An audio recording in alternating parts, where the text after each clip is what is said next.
is. I just like the natural or like I like the vibe of holding these mics rather than we have some boom stands. I like that too but then I find I talk way too much with my hands if I don't like have something to occupy them.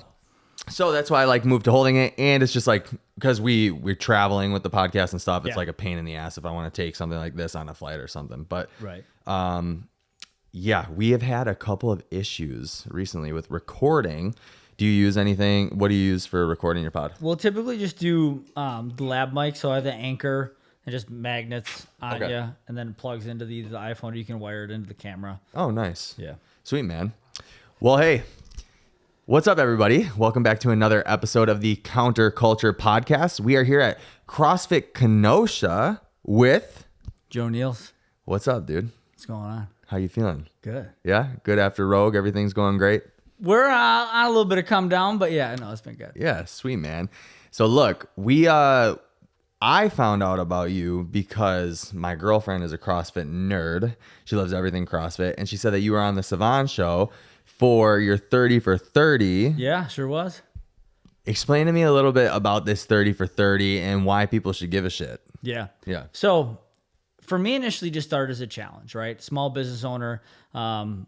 We were doing fine, but to me, fine isn't good enough. Yeah. I would like to have more success on top of doing something that I feel like is doing good in the community. So I started with an internal challenge of just challenging myself to try to find 30 members in 30 days. And trying to not make it be this big, like over the top time suck, right? Yeah. Try to have it just stay along the lines of like normal stuff I'm doing, right? If I gotta hit a store to get groceries or go shop, look at shoes, pick up something, try to make sure that I just don't leave that store without talking to someone about CrossFit and my business and them trying it out in some capacity. That's it. Real quick. Give me an example, like how you're going to lead into a conversation with somebody random. Yeah. Like at a store. Yeah. So what do you do for working out? I just, go to Planet Fitness and do a little bicep curls here and there. Yeah. And how long have you been doing that? 3 weeks. When you're there, about how long do you typically work out? I like to sit on my phone a little bit. So I'd say like 45 minutes. Okay. And how do you feel like that's working for you? I'm still fat. Well, unfortunately, we got 23 hours outside of your, workout to mix it or mess it up. But you should really come try out CrossFit. Do you know what CrossFit is? I've heard of it. Okay. So it's just a blend of like running, calisthenics, some barbell work, some kettlebell work. But beyond that, each day you take the guesswork out of it, right? Instead of you coming in doing bis and tries or push-pull legs or getting stuck playing on your phone, we take all the guesswork out, right? So it's an hour class, coach led, from warm up, instruction, program, workout, cool down, in and out an hour, right? Take all that guesswork out of there. We're doing a free week, so not much on your end that you got to give except a little bit of time. So what do you think? Let's do it. Give me that free week. That's so interesting. That's really cool because I think for the most part, gym culture and like business culture, right? You see a lot of these like weird ass entrepreneur like types on the internet, and they're like, you need these cold leads or you need to cold call and do like all the crazy shit that you see, right? And I'm like, but wait, what about like just interacting with people and like telling them how you can benefit their lives? Yeah. Because Gym Launch, as cool as it is, as cool as Alex Hormozy is, I just sometimes wonder like where is that connection that you can make with somebody in real time, Yeah. And again, it's like obviously Hormozy's massively successful. Yeah, amazing. Right. But like CrossFit is so different in the capacity of like, we don't just want leads for leads. Yeah. Right. Or if Hormozy called and said, hey, for $5,000, I can get you 200 people in your door this month, I'd say, fuck no. Really? Right. Because they're not going to be quality leads. And the gym just isn't viable to handle that kind of influx. Okay. Right. So like the sweet spot for most CrossFit gyms, I would say probably 1 to 3 a week is honestly like, that would be incredible, but it's enough time for that person to come in, give them a good experience, immerse them in the class culture, but you're still not like herding cats. Sure. Right. You still be able to make them feel special. You're not then pulling away from your other members, giving that person more attention. But even like with CrossFit classes and good coaches, you should be able to have someone come into your gym that has never touched a barbell or never done CrossFit and still be able to like make them understand that this is infinitely scalable. And whether you are Matt Frazier or 5 times games athlete or someone off the street, the end of the workout should feel similar. So again, it's just about quality leads. And that was what was fun for me with meeting people. I could assess that along the way. Okay.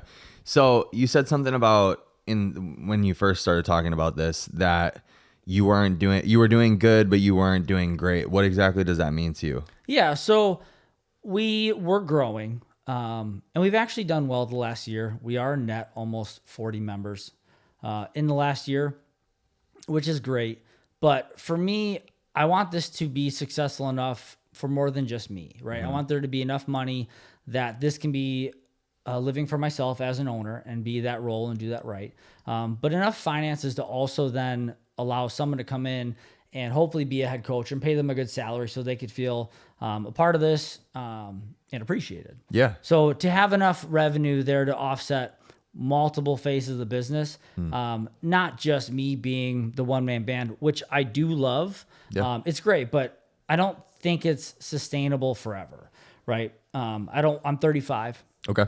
And I don't really want to look back on this, 5 years down the road, just grinding, and then not have some of those other big picture life things a part of my life, whether it's a family, kids, and all that stuff. Do you have a family or kids or any of that? Nope. No? That's something that you want though? Yeah, definitely. Yeah. I mean, years back, actually bought this for my wife at the time. Okay. She's now my ex-wife. And that was part of the transition too. I mean, going through that divorce, even with it being amicable, members still found ways to choose sides and have it be hard. And so there was definitely a downtick in members, and, they were worried that the gym maybe wouldn't survive through that. And that was another reason why I was like, I really want to show the members that not only can we weather the storm, but really transition to an environment that's thriving. Yeah. There's so many ways, I guess, that we could shift the conversation there. One of the ways that I'm always interested in is, one of the things I'm always interested in is that it seems like with men specifically, that massive growth comes through some sort of pain or tribulation. Yeah. So when you and your wife decided to split, even though it was amicable, my bad. Did you feel like that was a motivator for you to make the gym more successful? It was not eventually, or not at first. Eventually it came to that. I mean, I'm human, and it was really, really hard. Mm-hmm. And there was more factors on top of that. Like my dad got diagnosed with cancer, and a lot of stuff that was just going out at once. That the initial thing was, my first instinct wasn't, unfortunately, to build the greatest gym ever. Yeah. I was just trying to survive. Yeah. And there was, a gym that I built, for my wife at the time that I was walking into every day, and there was just signs everywhere, of the life that was no longer going to exist. So, I mean, that was super hard. And, just trying to find other ways to get through it. Mm. Not a ton of drinking, but probably more drinking than I should have, and not spending time, with friends, but none of it was productive. And so that time that passed of unproductive time kind of then put it to the surface where if I don't really decide to go all in on this, this isn't sustainable. This isn't going to be viable. Yeah. And I realized the opportunity that was in front of me, that if I didn't make the change of being all in and really trying to grow this place, that the members deserve better. And I'm in this lease for another 3 years, and figure it the fuck out. It's time to really flip the switch. Yeah. And go the other way. Were you working another job at this point too? Yeah. What were you doing? I was working full-time in supply chain. Wow. So I would open the affiliate at 5, run our 5:30 class. I would hand off the next morning class to our other coach. It was in this building still. You were here? Yeah. Wow. Jeez. I would drive to Sturgeon, which is about 20 minutes. I would work I worked basically 7:30 to 3:30 or 4 o'clock. Come back to the affiliate, coach our 4:30 and 6 o'clock class, sometimes kids class, and rinse, repeat. And I did that for 9 months. That's a grind. Yeah. Wow, dude. What was the switch that finally flipped? Was it you had a weekend with the boys and you were like, what the fuck am I doing here? Or yeah? Yeah, pretty much. It was, all those things just kind of surfaced that if I don't take this stuff more seriously, like I could lose the affiliate, right? Yeah. Like I can't just be a member like everyone else, partying with everyone else. I need to be better, and I need to really channel my abilities into those productive things to make a community that's worth like supporting. Yeah. Right. Like I need to lead from the front. And so it was, again, 9 months of me then doing both, where I was finally like, all right, where I started to right the ship, and I used all the revenue from my job to then re-outfit the gym. I mean, I spent $70K at Rogue. I mean, we did a little tour and saw the place. Yeah. This place is phenomenal, by the way. Thank you. Yeah. So spent a lot of money at Rogue to show the members, like, I'm not taking a check, and I'm not going to take a check until this place is what you guys deserve.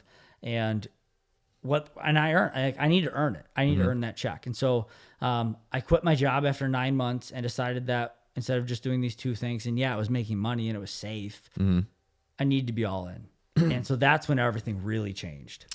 So that's like the thing that I'm most interested with in this podcast, whether it's talking to athletes or talking to business owners, whoever it is taking that leap because you did have a safety net. You probably had a decent salary, right? And you were able to pay your bills. And now you have to take this leap of like, oh shit, I might be whatever your salary was. Let's say it's 6 figures or so.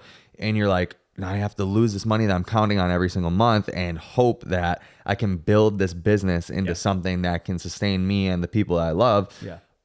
What is that feeling like moving from that and going all in? You know, it was like there was pressure both ways. It was like either do what you're doing. Burnout is 100% inevitable. Like I was working 80 to 100 plus hours, right? Doing both.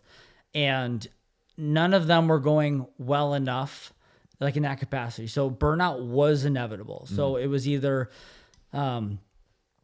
take the leap and be all in on a singular thing.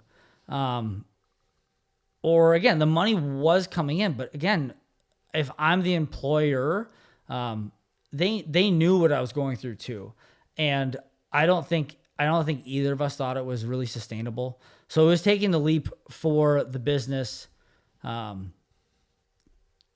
It just came down to like, what kind of pressure do I want? Like, it's like you hear those quotes of like, choose your hard. Yeah. Right. Success is hard. Failure is hard. Divorce is hard. Marriage is hard. It was there. I was going to choose my hard, right? Do I want the hard of that's going to be burnout, or do I want the hard of like really grind on something that I do genuinely love, and blend that hard work and passion together to grow a member base that I could realistically, potentially have both. Yeah. I hired a mentor at the time. So there's a podcast called Best Hour of Their Day. Jason Ackerman and Jason Fernandez. Yeah, so I ended up meeting those guys at a affiliate summit. Okay. And I kind of just shared what I was going through and where we're at. And they were the first guys to be like, we've seen it done before. Like, take the leap. And, you think about, the money I'm making, the money I'm walking from. I wanted the ability to say yes to any opportunity.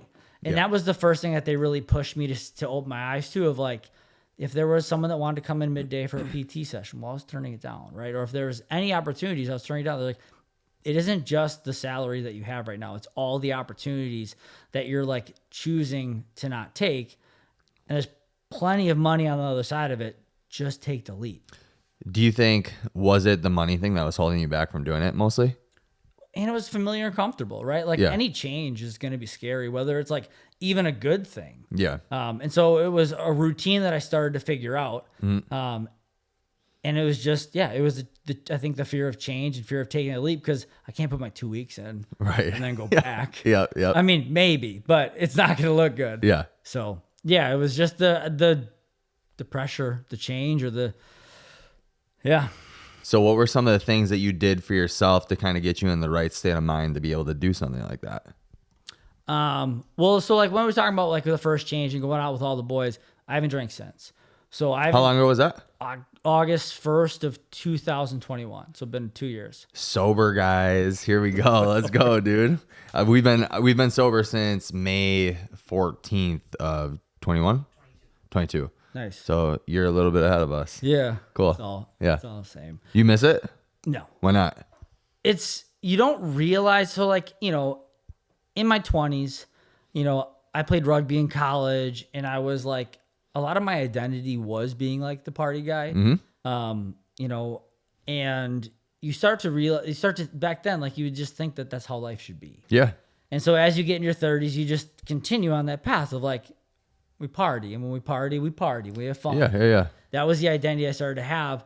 And when I kind of stepped away from it, especially as being a business owner, you realize like how much more momentum you get day to day. So like, you know, if you go out on a Saturday night, like you're pretty useless on a Sunday. And Monday. Yeah. Especially in your 30s. Yeah.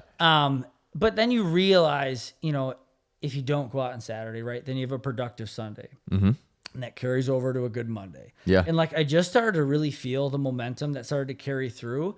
And it hasn't, I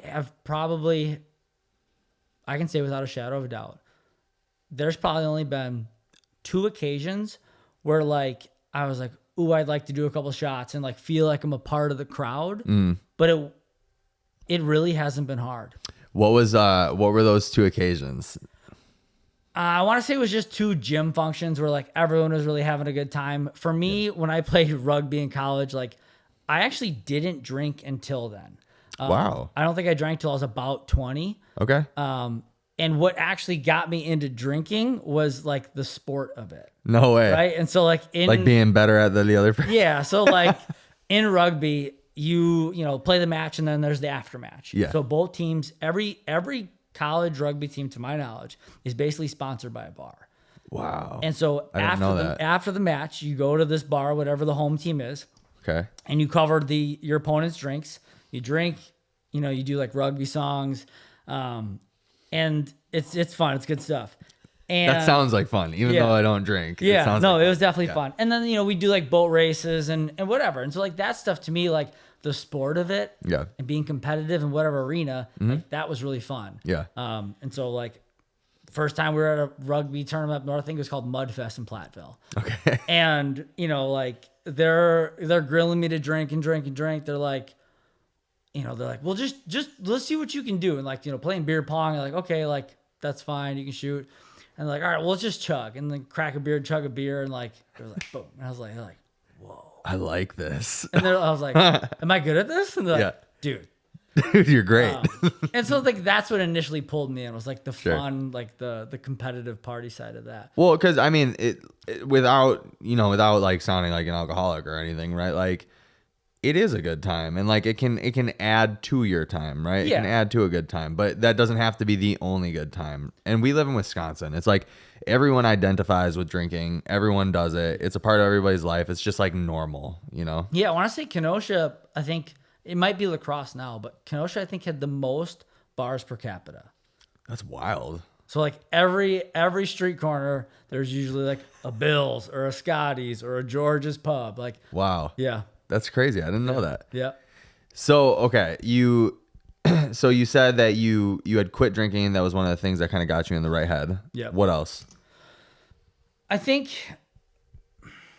just seeing that it could be done. Like, I mean, we were a good gym. We had good coaching. We had good community, but we never really did a lot to drive growth. And so we did a first like bring a friend week where we did like a really like tactical strategic attempt at like having the members bring in new people and just seeing like the success of that. And then looking at like the more opportunities that we can do stuff like that. I mean, it's not about the money, but like you get 10 new members and you're like, whoa, these bills just got way easier to get. Yeah, right. Absolutely. And then you think about like how we do that. And it becomes a very like repeatable process, right? Of course you want to like reduce churn. And that was the stuff I felt like we had down. We have a good community. We have good programming. Like I think we have just a good environment that when you really know what CrossFit is, right? It's more than just a 60-minute class. Yeah. You know, in fitness in 100 words, like there's a key word in there that is intensity. And if you really understand what CrossFit is, it is intensity that makes us different in some of those functional movements. But like if you know what CrossFit is and you do a class here and you know that you really want that CrossFit experience, you're hooked. Yeah. And so like we do a great job with retention. Of course, members leave. But like most of them that do leave, tends to be where we'll butt heads in the capacity of like, I want to see you succeed. And the only arena that I can start with is your fitness. And so, you know, if I feel like I want your success greater than you want your own, I think that can be friction, and we're all human. And I think sometimes that will be noticed. Yeah. So if we do lose members, it sometimes will probably manifest itself in like me wanting that, and that friction, unfortunately, then leading them somewhere else. And of course, I hope they still pursue CrossFit, but that's the beauty of every gym being different too. Yeah, totally. I find myself in that position often where I get like upset because I see potential in other people and I just like let it kind of ruin kind of my view of them or something. Yeah. Like I'll get angry and I'm like, what the fuck are you doing? Why can't you just like hunker down and do the shit you said you were going to do, or stick to the meal plan, or stick to the fucking workouts, you know? And I've definitely had some issues with people like that too. So I can empathize with that. And it's like, it's so hard because being a guy, a lot of members will just assume that like, this is just how it is for you, right? You have abs, you have these things, or fitness, or can do bar muscle ups. You're built like that. Birthed that way. Yeah. Excuse me. And like, getting fit is so simple. It's just consistency. Yeah.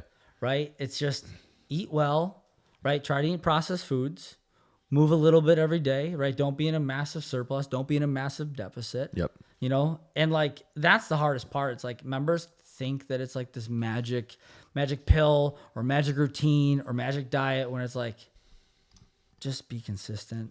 Yeah. It isn't rocket science. And so like, that's what gets hard, is like when you know that they're capable of it and they express interest in it, and then they just don't. And then they either like will blame elsewhere, or it's like, you just want them to be successful because, you know, I don't have it all figured out, but like for 35, I'm fit, and I'm definitely fitter than I was in my 20s.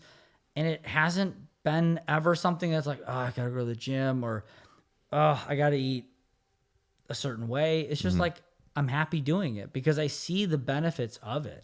Yeah. You know? Well, you actually enjoy the process rather than it being a chore. Like, you made it a part of your life. Because for me, the benefits massively outweigh like the simple tasks that I have to do to get there. Yeah. And, you know, unfortunately, and you see this a lot in like the fitness space, when you're talking to clients, they say that they want something, they want a certain body or whatever. You start to really figure out like kind of who your people are too, right? Because you see like, this person's just got a lot of lip service. And if they can't even like take care of themselves, like physically, how are they mentally, emotionally, business wise, or whatever? Because like, I like to say, and you know, I can get canceled for this if I want, or if people want or whatever, but I don't really like want to do business or something with somebody who's overweight, or like something, you know, somebody in that capacity, like overweight from their own like issue, like because of their own, like not because they got into an accident and they like couldn't exercise or whatever, you know, overweight to their own accord. Because I'm like, you don't care enough about you. Yeah. How are you supposed to care enough about us as business partners or whatever? Yeah. Yeah. So it's hard because, you know, it's everyone's history is their history, right? Yeah. And even like, look at us. So like, there was a point where we drank, right? Mm-hmm. And there's people that would be very fair to call us like alcoholics or whatever that is. Sure. Right. And we're on the other side of it. It just took something to make us want to change. Yeah. And so sometimes I still try to look at people in that capacity where like they can have equally messed up relationships with food, just like we had equally messed up relationships with like alcohol. Totally. And so it's just like, I try to just lean into that, but it's hard when you start working with a client like that. Mm. And again, like they expect it to be magic, or they expect it to happen super fast in this totally unsustainable way. And then again, you're like a month or two into it and like, they're walking out the door because they didn't get what they want. It's like, I can't do it for you. Yeah. I guess my biggest thing with that is like, if they actually make no effort for themselves, right. You know what I mean? So like, I can understand people have like psychological issues, or like they do have bad relationships with food. There's depression, there's anxiety, there's all these different things that can be cofactors for why somebody has an issue, right? Yeah. But where I find the biggest issue is like, okay, you have all these things. Yeah. Let's do something about it. You know, let's not sulk. Let's not, because I've had my fair share of, you know, things throughout life. And it's like, the only thing that has ever helped me with any of the stuff that I've gone through is just putting one foot in front of the other. And progress might be slow, but it's still progress. Yeah. You know? And that's, I think that's the biggest thing that people I wish people would realize that it's a marathon, not a sprint. Yeah. And it isn't magic. And again, it's like those basic things. It's like, just be patient. Yeah. So you opened this gym how long ago? The gym has been around for almost 12 years in Kenosha. I've owned it for 4 of them. I managed it for, I think, 2 years prior. Oh, you bought it off of somebody? Yeah. What made you interested in doing that? So I was managing it for a while. And then when my wife flew here, from Australia and we made the move, the visa, green card process, all that stuff. We can't skip over all that. That was, Yeah. So wait, how did you meet your wife? The ex-wife? Tinder. Ex-wife, right? Really? Yeah. From Australia? Yeah. So the story goes the best I can wrap my head around it. She was competing at the games on a team. Okay. And I was there and had Tinder on at that point. And I guess we matched while she was there. Are you a games athlete? Did you go to? Okay. Just a spectator. Got it. Yeah. That's right. One day. Yeah. Oh, good. Yeah. So, deleted the app for a while and then fired it back up and we started chatting. But like when you back out of the app, it shows like distance. Okay. And it was like 13,000 miles, which like I was trying to wrap my head around like how you can even be that far from someone. Yeah, that's crazy. Size of the That's around the globe. Yeah. And so we just started talking and it was basically like, I don't know how this is going to go anywhere. You seem super cool. I own or manage a gym in Kenosha. If you ever make it back to the games or wherever in the States, like come check out the gym. We can hang out. And then she was like, yeah, that sounds good. I'm like, okay, cool. And then she's like, I think we'll plan a trip. And I'm like, okay. And then she's like, no, I'm serious. Like, I'm going to go with a travel agent and look. And I was like, all right. And then it was like, here's my itinerary. And I'm like, oh. Wow. Yeah. That's wild. Yeah. That's really cool. That's a cool story to have. Yeah. Sweet, man. Yeah. Well, I mean, Yeah. Well, either way, it's like, No, I don't regret any of it. Yeah. How often is it that a woman comes to fly and see you? You know what I mean? Yeah. Yeah. So that's pretty cool. Yeah. Jeez, dude. Yeah. Okay. So then you managed the gym for 2 years. Yeah. We don't have to talk about your ex-wife. No, it's all good. Yeah. Right. You managed the gym for 2 years. What makes you actually like want to buy it and do the thing? Yeah. So we were managing it and it was just something that we were transitioning like her to be head coach. And I was going to go back to the corporate world and kind of have her be the head coach of here for her job. And then me back to the corporate world. Now that she's got her like green card and visa stuff started to get figured out. And it was just one of those things that kind of got thrown out in passing of like, if she would ever sell. And she's like, well, like only to you guys. And then it was like, huh. And conversations kind of ensued. My fear was the owner at that time bought it, I want to say 2 or 3 years prior from the first owner. And it kind of got ugly kind of quick, between the parties that sold and the parties that bought. And so it was kind of one of those things where I was like, how do we do this in a way that doesn't get ugly? And so I kind of flat out was just like, I knew how the gym was doing. I was managing it. So, I knew that the finances weren't strong. Yeah. And so I was kind of like, I don't want to negotiate. Flat out, I will get you out of debt. Whatever that number is, let me know. And I will work on a way of writing a check that gets you free and clear from that. And we'll make it easy. I just didn't want to negotiate and then walk away and then someone feel fucked over or something. Deal, right? Yeah. So,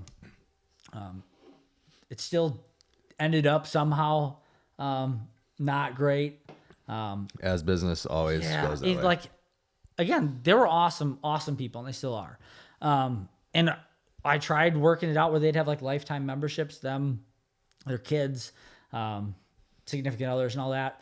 And I really don't know what ultimately changed. I don't know if it was a little bit of like the members being excited and then them getting taken the wrong way, that like being excited for us somehow like looked like they were happy that they weren't owning, or I don't know what it was, but just as time passed, like there was just an uncomfortable air that grew, which sucks because they are amazing people, super fun, super passionate people.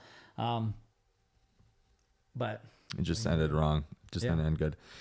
Trust me, I've had my fair share just the past year of not having good business relationships, dude. So yeah, I lost 2 business partners this year. I feel like I've talked about this in like 2 or 3 podcasts now. But I've had, so I'm no stranger to that. If there's anything my dad taught me, the best business partner is just no business partner. No business partner. I'm finding that out. I found that out very, how do you say it? The hard way. Yeah. Let's just say that. I mean, there are definitely situations where like 2 people, if they bring like the yin and the yang to the equation, where you can really lean on each other for like things that aren't your strengths. Sure, of course, there are times where it works, but in most situations from what I've seen, it just doesn't work. Yeah, not at all. No. So yeah, I lost, my first business partner was like one of my best friends for like 14 years. And he just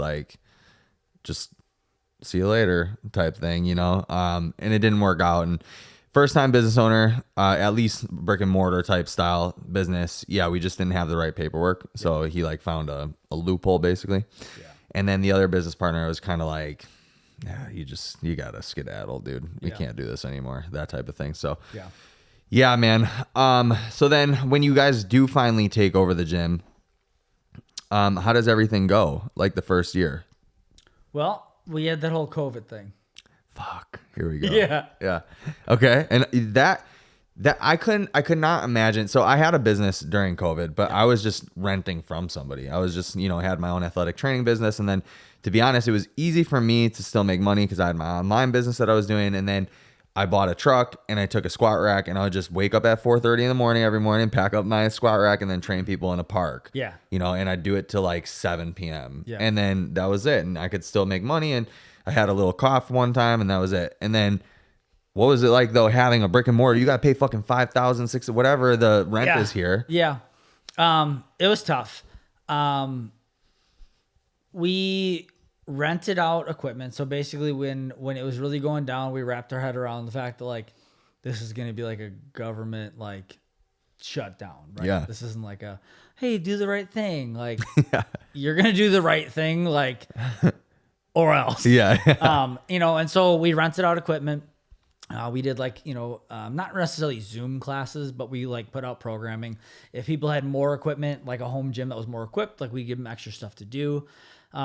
We were really lucky with the tenant here. Shout out to Ken Moore, the owner of the building.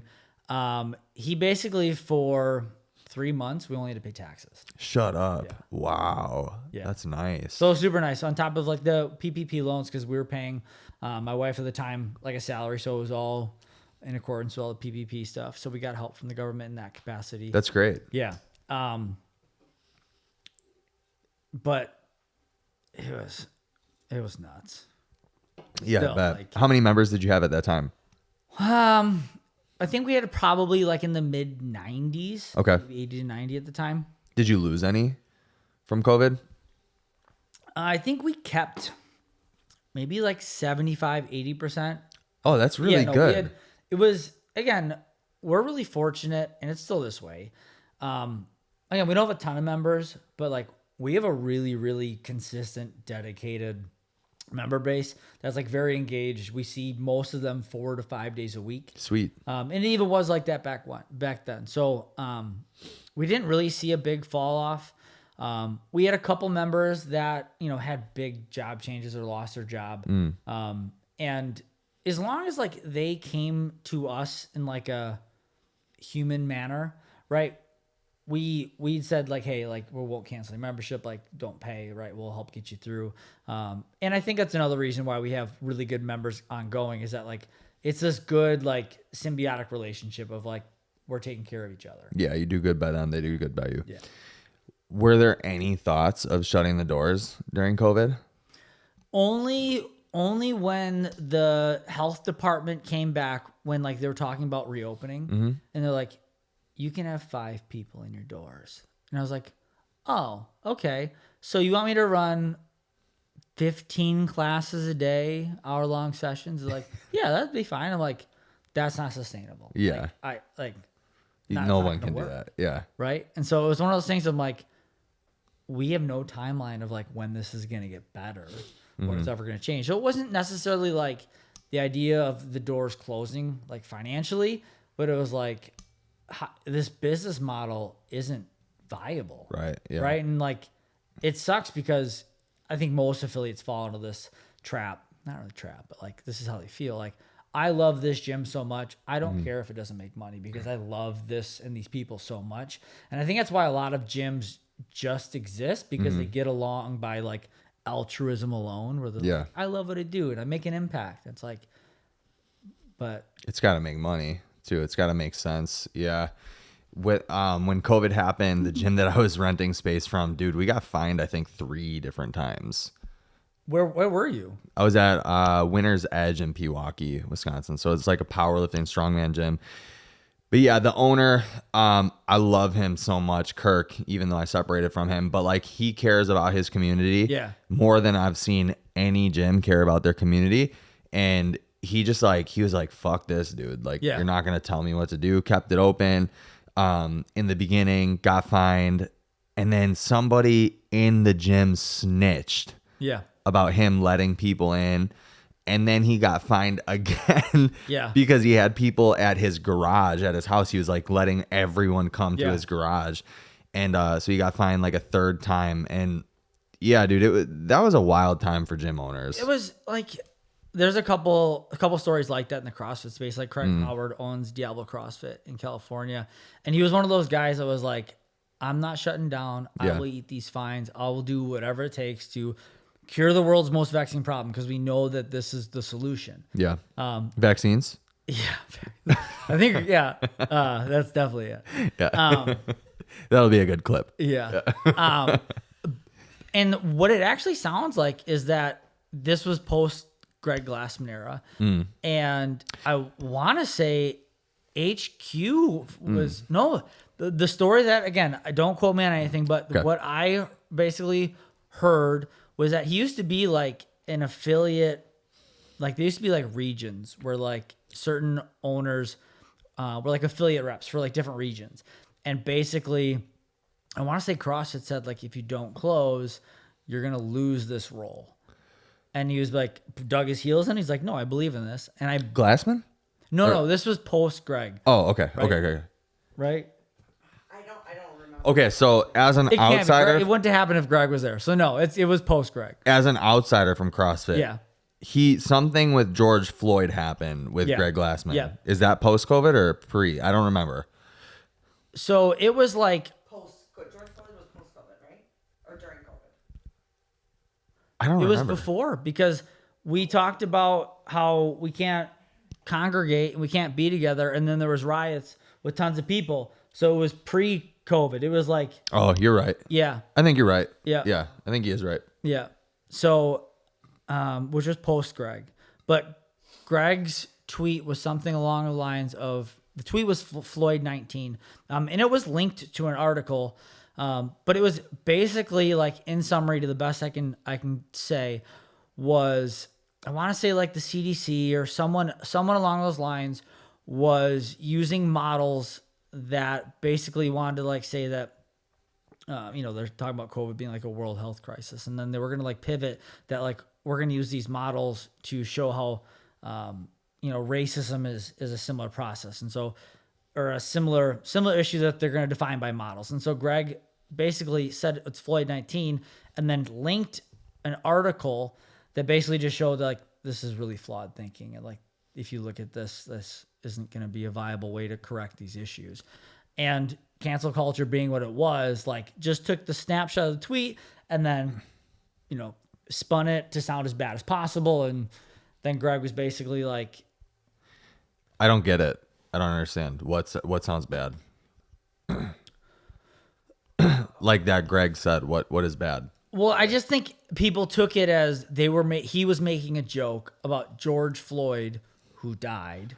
Oh. And just in that time, to some people, he was like a martyr and someone that showed that he stood up for something, right, wrong, or indifferent. But Whatever Greg, it is, yeah. Greg made a tweet that people took as like he was making really light of his death. Interesting. Yeah, I remember being from like, so I was in the powerlifting world at that time. Yeah. I don't remember the articles or Yeah. anything, but I just remember all of us were like, wow, this is really fucking stupid. Like, Yeah. why are they canceling this guy? You know, we were just like, because, and I hate to be that guy, right? Yeah. But like, I have a lot of black friends, you Yeah. know, I have like, I'm Hispanic myself. Like, so, and I just remember being like, so like, I've actually dealt with racism, like against me and Yeah. my family and stuff. From the police, funny enough, which I actually still back the blue, you know, Yeah. so I'm still like, yeah, go cops, you know, Yeah. even though I've dealt with some shit with cops. But, yeah, I just remember us all being like, this is really fucking stupid. And these people are really soft because Yeah. we didn't understand what was going on. And I think Yeah. this was the time that we were in. Like everyone was just had this heightened sense of like this cancel culture was wild, man. Like, Yeah. you could say anything, and like it didn't matter what you did before, right? You could be the biggest advocate for helping minority areas, whatever. And Greg was, man. Like they would do so many cool things where like they would do L1s or like similar type seminars for like underprivileged areas. And like that all just gets like forgotten and swept under the rug because one tweet Right. that's, you know, positioned a certain way and like people run with it. And All right, so you're a Greg fan? huge Greg. Yeah. What is it about this mystical Greg guy that is like, I don't know anything about CrossFit, so educate me. Yeah. What is it about him that's like great? I've seen him speak and he's really well, like he articulates himself very well. Yeah. He dresses like a bummy gym guy, Yeah. and I love it. He's Yeah. a billionaire, and I mean, he like, you kind of see that pattern. I mean, look at Hormozy, yeah, right? yeah. Like you look at, Yeah. I mean, like Bill Gates, again, not putting them in the same Yeah. category in my favorite people. I'd say Greg is cooler. He's a fitness guy and a billionaire. Much cooler. Yeah. But like a lot of those guys dress in a way that I think is just one less thing to think about. Yeah, yeah, But no, I mean, I think what made Greg, obviously exceptionally intelligent and created this incredible methodology that gave us trainers a seat at the table that I will often say that we don't deserve. In the prior space, I think pre-Greg, right? You could have a strength and conditioning degree. You could do PT clients. And Greg rolled out CrossFit in a way that like you could run a gym with an L1 and honestly just a shitload of passion. yeah. Right. And the level one is $1,000. Affiliating is $3,000. And that wasn't a thing pre-Greg. You just couldn't run a gym like that. The NSCA would basically say like, hey, you need licensure to do this. Like your business, like you can't run that. And Greg fought and advocated for us over and over and over and made sure it was a thing. The biggest expense I believe for CrossFit back then was legal because the NSCA and all those things were funding journals that would say CrossFit is dangerous. Yeah. And so Greg really was the advocate to let us do this amazing thing. And if it wasn't for Greg, the NSCA would have just basically had a stranglehold on the whole strength conditioning training group class world that we would have had to either pay them like these large licensure fees and just none of this would have worked. So not only did Greg create something cool, but he allowed it to be rolled out in a way that like it was financially feasible to open a gym. Yeah. Wasn't there something with Coca-Cola too? Yeah. Again, can't quote me on all of it, but Yeah. it sounded like basically like the NSCA was getting pretty pissed about CrossFit gyms taking money away from like their trainers, right? Because CrossFit can give very high level coaching and very effective classes in an hour that basically you can give almost personal training level, like attention to detail with like a group class. And so I think, you know, there was this decline of strength and conditioning certs from the NSCA being purchased or whatever. And I think the people that like went to school for that they said, hey, like this is what your opportunities gonna look like. I think CrossFit really started to eat into the piece of the pie for them. And they were finally like, all right, we need to start publishing journals or whatever that basically would show that CrossFit's unsafe, so we can try to get this pendulum swung back our way. And again, to my knowledge, that like Coca-Cola was a big funder of those things. And again, what sucks about Greg having to sell is that case ended up getting sealed. So like it was found out to be true that the journals that were published were falsified information and all that stuff. Like the injury rates weren't accurate and all that stuff. And it sucks to not be able to see to what extent they went through, because it would be a good thing for us to have as the ace in the hole, because we still have that issue, right? We have people that, reach out that want to come try us, and, they've been doing something similar like boot camp or HIIT or whatever. And they still are like, well, I know that this is going to be really intense and really intimidating and I can't do this. And it's like, this is the easiest type of training there is. Like, the goal of the coach is to make sure that wherever you're at, like, I'm going to meet you there and like make sure that this workout works for you. It's infinitely scalable. Yeah. And so like, that's the thing that's hard, is like when people come in and they have all these predispositions of like, I can't do this. And I'm like, come in, try it. I will show you that you can do this. And it's incredible. Yeah. But there's just that stigma that is like, there's no words that's going to convince you, because there's just, for whatever reason, the stigma that still exists, because it's just the way it was. So Greg Glassman was fighting the Illuminati of the strength world, is what I'm getting from this. He was taken away from Big PT. Yeah. And when you say people being intimidated and stuff, I think you're super accurate with that. Coming from a different world, and I just came into CrossFit 2, maybe 3 years ago, something like that.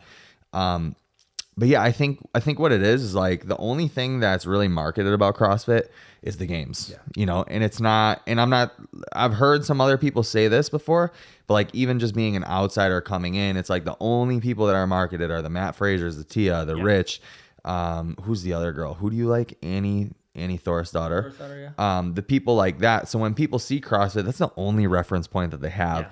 And so nobody's really like marketing the infinitely, like you've said that since we walked in the door, you actually said infinitely scalable. Yeah. And I was like, infinitely scalable. And then I started to think about it. I was like, oh, okay. Yeah, that is kind of what CrossFit's about, right? Yeah. Is to be able to do movements in different ways, but have the intensity super high, so you still get the stimulus or the effect from CrossFit. 100%. Because even me, I was blessed enough coming into CrossFit, already having been a power lifter, strongman. I had exposure to a bunch of the movements and stuff, and just like was naturally kind of able to like, the handstand push-up thing, like was naturally able to just kind of figure it out, because I have a background in athletics and strength sport and stuff and all that stuff. Ring muscle ups, it took me like 6 months to figure out, or like 4 months, something like that. So for me, that's the only part of CrossFit I know is like the super athlete part, Yeah. But there is, I mean, I think, God, I hate to, like, I feel like I sound like I'm sucking CrossFit's dick right now, and I really don't mean to sound like this, but like, come on, just cradle the ball. Yeah, dude, go like for it. Greg. But I used to shit on it so much because I was from powerlifting and strongman and bodybuilding, and it was really cool to do that, to shit on CrossFit. But it was mostly because we didn't have the information. We didn't know the kipping pull-up is like a skill. So like, or the butterfly pull-up is a skill. So when people say, you do that gay like butterfly pull-up, I'm like, do 2. Yeah. Show me that you can do 2. Yeah. I bet you can't, Where was I going with that? Coming into it, oh man, I completely lost my train of thought. So yeah, from what you were saying, your background, right, and what you knew, CrossFit's really only put out there as a game, as the games is like what we knew of CrossFit. Yeah. It was only wrapped around that. Yeah, and hating on it. It was just cool to hate on it. Oh, no. I know where I was going. Thank you. When I get back into it, when I get into it, I realize I think this is the way. Like, I genuinely do think, and it doesn't have to be CrossFit in the way of handstand push-ups and muscle-ups. Right. I think the methodology, the high intensity, varied training, whatever, what's the tagline? Is it? Functional movements performed at high intensity across broad times and modal domains. There we go. I think that is the secret sauce to exercise, because when I think back in time, even in my powerlifting times, the most gains that I ever saw, gains as in like when I had to get super lean for bodybuilding, or I had to get really strong for a meet because I was peaking, or whatever it was. It always came in the most intense circumstances, right? So like when you're peaking, your intensity is really high, your volume's a little bit lower, but your intensity is really high. When you're dieting for a bodybuilding show, your calories are super low, everything's really intense. You know, and so I think that really is the secret sauce. And every other modality is missing that because they're not racing a clock or they're not racing a person next to them. And I think that's, I mean, you are 100% right. It's cool for you to already have kind of figured that out. But that's the hardest part for getting people to wrap their head around it. Because if they come in and they do the classes and they're missing that piece, right? The intensity piece, CrossFit kind of sucks. Yeah. And it's not CrossFit's fault. Yeah. Right. But like, you know, we don't move for 60 minutes straight. Right. So there's like the warm up, right? Not super intense. Yeah. And then we start to go over the instruction. Definitely not super intense. Right. And then we lay out what the workout is. Not super intense. Yeah. And then 3, 2, 1, go happens. Yes. And there's where intensity comes in, whether it's, you know, a 3-minute workout or 12-minute workout. Obviously intensity is going to be a little varied the longer you get, but if you don't find intensity, and intensity is going to be a level of discomfort and breathing heavy, well, then there isn't much heart rate that's elevated anywhere. Right. And you're not going to get much results. And so like, that's the hard part to try to explain to the members. It's like, for those that don't necessarily have a sporting background, that is the one thing that's really hard to wrap their head around. It's like, you got to push. Yeah. And you got to push a little harder for a little longer than you want to. Yeah. And like, that's where all the good stuff is. Yeah. And when we talked about even like in the early on, where like we'll butt heads with members, and I for sure 100% I will wear that scarlet letter, wherever you want to call it, where like when members don't get it, they get upset because they're not getting results. Yeah. And sometimes when they don't get results, the mirror isn't the first place they look. You know, they'll dog the programming, or they'll say, you know, the coaches aren't great, or I'm not getting much attention. And it's one of those things where like, you're a business owner, like you got to take the high road. Yeah. Right? Don't say like, Take it on the chin. yeah. Yeah. But it's like, it's hard to explain like, no, you're just missing the intensity part. Yeah. You have to work harder. Like it's just that little extra bit of intention that makes everything change. And like, I've had members that I butt heads with that got on the other side of it. We have a member now, her name's Joy. She's a coach now. And fuck, we would butt heads like siblings. Like we would get real snippy and shitty with each other. Yeah. Where I would coach 5:30 and I would, you know, be going through it and she'd be just kind of moseying along. And I would get frustrated because we only have 60 minutes. Like I got to be on time. It's on me to make sure class ends. If it's a 5:30 a.m. class, it's got to end at 6:30. You know, and, you know, she was a member for a while and she just wasn't getting the results that I was hoping. And she was just kind of going through the motions. And it was like, we would just butt heads.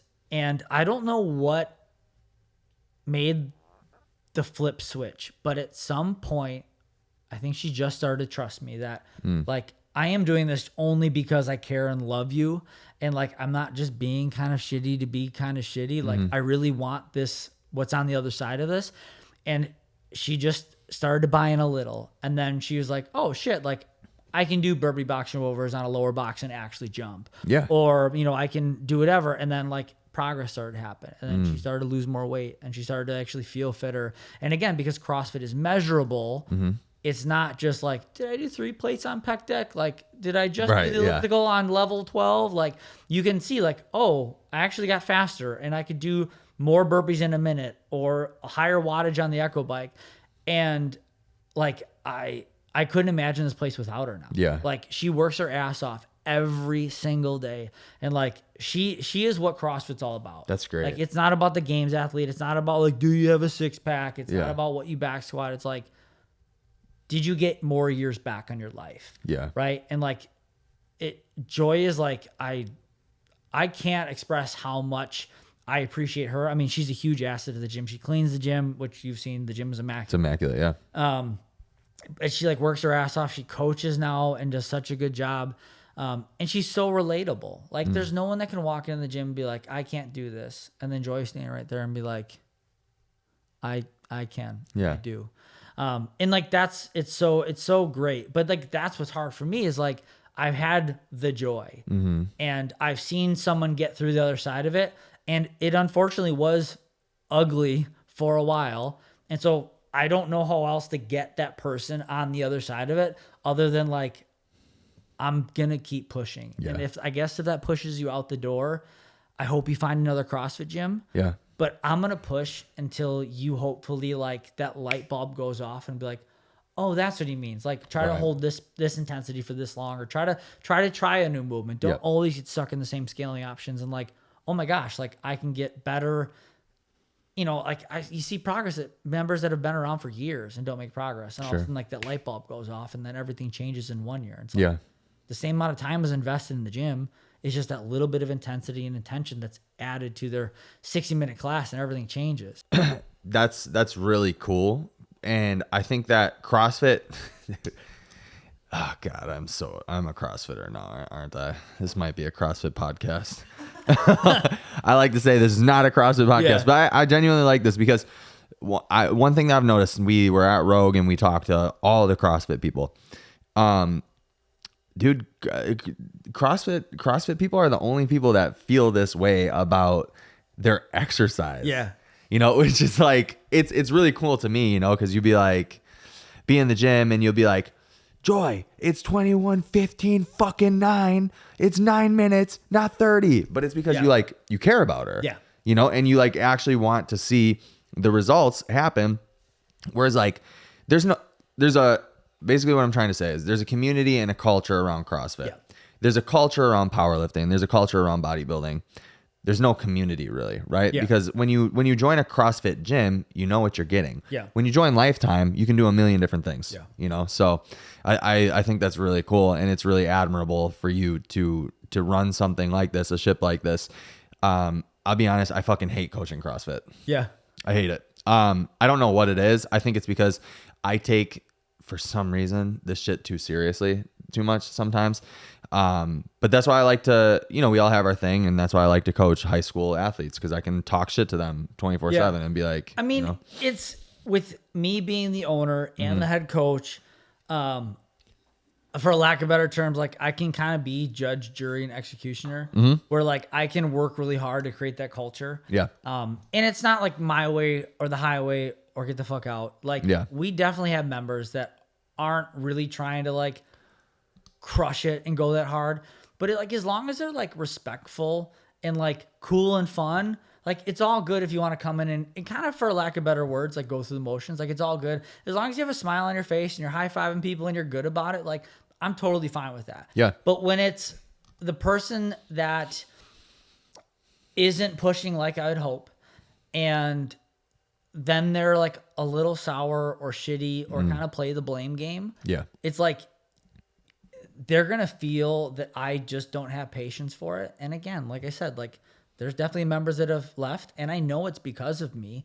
And it's one of those things where it's like, this only works if the trust exists. Yeah. And there just wasn't trust. Yeah. And it's hard because I mean, like recency bias is definitely a thing, right? Like I've had members where like unbelievable relationships with, like, you know, I'm sure you know what the Open is now, and the Open's super cool, and not for like what my score is. Like the moments I'll never forget are like members getting their first toe to bar, and like it's the middle of their workout going on. They get their toe to bar, like they're crying tears of joy. I'm crying tears of joy. Yeah. We're hugging in the middle of their workout, which again, they should be back to work. But like, that's really cool. Right. Yeah. But like, it's still, when I was talking about recency bias, like those same members aren't at my gym. And it's like crazy that you can be that close to them and like have these incredible moments and like things can change. I don't think anything changes here, but like people I think just sometimes get caught up like in what have you done for me lately? Yeah. And you know, life happens and things change, but it's crazy that you can have connections like that deep and like things change and they're not members anymore. And it's like, Yeah. Again, you feel like how do you not take it personally? Like you dump all this energy into people and like genuinely love them. Or like even where they're at right now, I still love them and still want them to be happy and find success. But it's like, it's hard to not take that personally. Like, dude, absolutely. I mean, even with the business partner that I had mentioned earlier, I took it super personal. Yeah. You know what I mean? But at the end of the day, like, I'll never talk to you ever again or trust you or whatever. But like, I still love him. Yeah. You know, he's like still my brother. Yeah. And I still love him. I want the best for him, even though he's a fucking piece of shit, you know? So like, it is what it is. But yeah, I get what you're saying for sure. I wanted to talk to you about the Kenosha stuff. Yeah. But I like kind of don't, because I think we could talk about that a different time if you're down to do this again sometime. Absolutely. What I do want to talk about is because I see like Hiller, obviously, and Savan. I don't know if Savan's really doing all this, talking about this. Where do you think the culture of CrossFit is going? How do you like it? It's definitely different in some capacities and in some not, right? Like in the four walls that is my business, nothing has changed. Okay. Whether Greg owns it or Berkshire Hathaway B Group and Eric Rosa on the board, like it doesn't necessarily change that much that happens between my four walls of my business. It is hard sometimes feeling like there are people like Hiller or Savan or myself that I feel like we almost want CrossFit success more than HQ. HQ. And I definitely know, I can't say that for everyone, because I definitely know there's people that work for HQ that truly live, eat, sleep, and breathe this. And they want to be successful. But like now we're in a position, because it's owned by a venture capitalist, like success is defined very differently. Right? For them, it's getting a return on their $200 million investment. Yeah. And when Greg started this, it was a long game. And it was about saving lives and being a lifeboat, not a boat full of money. Yeah. And so I maybe. And then he got both. Huh? And then he got both. Yeah. Right? Yeah. And maybe I'm just being optimistic, but I don't foresee CrossFit in any way, shape, or form like ceasing to exist or being on a downward trajectory. Because it is led by us affiliate owners. There's 13,000 of us or so, give or take. Like, we all want this. And because I know that we want this, it'll all work. We just want HQ to support us and highlight the good stuff that's going on and try to sweep the bad stuff under the rug and find ways to showcase us in ways that isn't just the games, right? Like, I would love nothing more than Joy's story to be shared with the world, right? Because if Joy can do it, anyone can do it. Does HQ not show a lot of support to the affiliates? It's not that they don't. It's just hard to tell the true north for them. Like, they'll sometimes do it and I'm like, dude, that is such a good video. Yeah. And then there's some where it's like, I don't know what the value is in this content, right? And of course, you got to have memes and you got to have some funny stuff, but like, it's hard to know what their true north is. I know that Don Fall has said he wants 30 million CrossFitters, which again, that's a really big, lofty goal. I just wish there was more communication of like, hey, this is how we're trending, right, towards this goal. And that would, I think, help us as affiliate owners play a better role in supporting that, because we feel like for us, the only way to support is just to run our affiliate. Yeah. Well, I think the way you're doing it is like one of the best ways you can do it. The guerrilla marketing, just getting out and like going and talking to people about it. It definitely works. Yeah. I mean, in as much as social media plays like a big role in everybody's life, when somebody like scrolls their page and sees like a CrossFit ad, it's not as impactful as like some random dude walking down the street with his shirt off, you know, that's like, hey, come, you know, do a free week at my gym. And for me, it's like, again, I'm only me, but like, as soon as I see any post and it says like sponsored ad, like I don't look, I like, it's kind of like things aren't going too hot. Like, this is like us. I don't know. I don't interpret it as a good thing. Yeah. Right. Like, if you're making good content, I don't maybe I'm missing the boat. Maybe I'm just dumb here and this is why we don't have more members. But like, I just don't look at paid ads as the way. When I look Yeah. at a paid ad, I'm like, oh, like your guys' traditional social media isn't effective enough, and you're not growing it through other ways that you have to shell out money, hoping that the algorithm is going to like funnel people to your door. Yeah. Again, that's just me, right, wrong, and different. I don't know. But what we have seen, and it's on the whiteboard, the 30 for 30 was insane. I mean, Successful? massively. 111 leads. Wow. We, from a revenue standpoint, have 13 new paying members over the 30 days. That's great. From a yearly revenue, that's 25,000 and change. And then there's 8 other members that we still are trying to get signed up, whether we can convert them or not. So in 30 days, we potentially have added $40,000 of revenue that if we keep them, that's year over year. That's wild. That's really good. Yeah. Yeah. And so like, that's what I Congrats. want. Thank you. And it started initially as something that I just wanted to challenge myself. Yeah. Like CrossFitters were competitive and this was just the next thing. And I'm like, can I do this? Like how doable is this? And like, again, you can see on the whiteboard, like I had a couple of different iterations. Like, do I want to try to find 50 members in 100 days or, you know, different ideas that I was kind of tossing around and ended up going with 30 for 30, try to keep it potent. That's sweet. That's really cool. And it worked. Like, and again, when I started it, I was hopeful. Like, Yeah. I would have been happy with, I would have been happy with one, right? Yeah. To spend 30 days and one new member is still $2,000 in a year, Yeah. you know, and, but like, just see how doable it really is. Like, that's where I was really like, shit, like everyone needs to see this. And that's kind of where I've had a hard time with like, again, I know that like HQ shouldn't just like do everything I say, but like share this shit. Because when I was at Rogue, like I would bump into people that would be like, "You're the Kenosha guy," and I'd be like, "My name's Joe." Yeah. And like It's they'd be nice to like, meet "Oh you." my god, like this is so cool what you're doing." Like, you know, we've been talking to my coaches and owners, like we're gonna do it, and like we're super excited. And so like the people that have seen it, like it's working because they're excited and they're sharing the message and they're trying to drive their owners to grow it so we can have more CrossFitters globally. But like the reach just isn't there. Like I have 350 subscribers, right? Like no video has more than like 1,000 views. So like the reach isn't there. And so the people that have seen it, like it has made an impact on them. Yeah. But there's just so many CrossFitters and people in general that haven't seen it that I think are missing out. And so I'm just going to keep pushing this. And then, you know, be on this podcast or getting on Savon's in a greater detail or whatever it is to share the story because those that have heard it and can see that it works, like they want more. Yeah. And it just sucks that I don't feel like it's been in front of enough eyeballs, but I'm just going to keep doing whatever it takes. So Yeah, that's good. I'll talk to you a little bit about like my experience with like live streaming and like low viewership, but like conversion rates and stuff.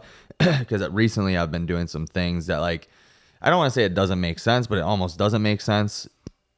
We'll talk about it after. Yeah. But yeah, man, I think what you're doing is great. That's really cool. And I also want to ask you, what would you say to somebody if they're like, hey, I kind of want to do what you're doing, but what you're doing is a little bit weird because you're talking to strangers and I'm not that person that's just going to randomly talk to a stranger. I am that person, by the way. Yeah. So I can really appreciate what you're doing. But what would you say to somebody that wanted to do like the same thing? How do they get the nuts to do it? Yeah. Well, first, I would say there's 2 options. Yeah. Give me your address. I will drive out or fly out and we'll go do this. Sweet. So like Cool. what I would love nothing more is to have like 2 or 3 affiliates that really think that this has got some traction, but they just don't know how to do it. I'll fly out. I'll Wow. go drive out wherever they are. I would rather fly out. You know, really show CrossFit how badly I want to share this with more than just my gym. So take them up on this offer. Spend 3 days with them, hitting stores, restaurants, whatever, just showing it is just talking about it. Yes, it takes a little bit of time to get comfortable with your angle and how you finagle it. But like, I would love to get out there, show them for 3 days, like this is how we do it. And then you take the next 27. So you do your 30 for 30. You take the next 27 and then hopefully do the same thing with 3 other gyms. Yeah. And like, we really make it like a whole pay it forward thing because I've seen the light. And if every gym just tries it, this shit's gonna explode. Yeah. That's cool, man. Hey, man, I think that's a really good spot to end it at. And I really appreciate your time. Thanks for doing that. It's been fun. Thanks for doing this for the community of CrossFit, even though I'm getting there. Don't worry. Even though I don't really like consider myself in, fuck it, dude. I'm in the community, I guess, right? I'm a part of the cult. I drink the Kool-Aid. This might be, we're going to put in our Instagram bio, might be in a CrossFit podcast. Yeah, that's awesome. Might be.